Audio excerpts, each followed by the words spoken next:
Civil line थाना इलाके में मारपीट, दिन दहाड़े चापड़ से किया जानलेवा हमला। सिविल लाइन थाना इलाके में मारपीट का मामला सामने आया है, जिसपे तालापारा मारीमाई क्षेत्र में रहने वाला मोहम्मद मोबिन ने उसकी पत्नी से अवैध संबंध के शक में एक दूध वाले पर जानलेवा हमला कर दिया। दिन दहाड़े हुई इस घटना से इलाका में हड़कंप मच गया है। वारदात पर मौके पर पहुंची पुलिस ने घटना में सम्मिलित आरोपी को गिरफ्तार कर लिया है। सिविल लाइन टीआई ने सभी चीज़ों की जानकारी दी है। फिलहाल जिस पर हमला हुआ है दूध वाले को प्राथमिक उपचार के लिए अस्पताल में भर्ती कराया गया है। पुलिस इस मामले पर अपराध दर्ज कर विवेचना कर रही है। रिमांड पर आरोपी को भेज दिया गया। पूरा मामला चरित्र शंका का बताया जा रहा है।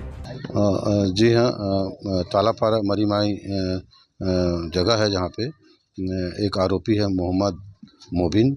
वो एक जो दूध बांटने वाला आता था बिल्हा क्षेत्र से, उसको चापड़ से वार किया है और काफ़ी जगह उसको चोट लगा है। उसे सिम्स अस्पताल भेजा गया है और अभी प्रकरण 109 बीएनएस का दर्ज किया जा रहा है। प्रथम दृष्टया अभी तो उसकी पत्नी के साथ में गलत संबंध होना बताया जा रहा है। ये घटना करीबन 11:30 बजे की है और वो जो आहत है उसका नाम जयपाल साहू नाम आ रहा है।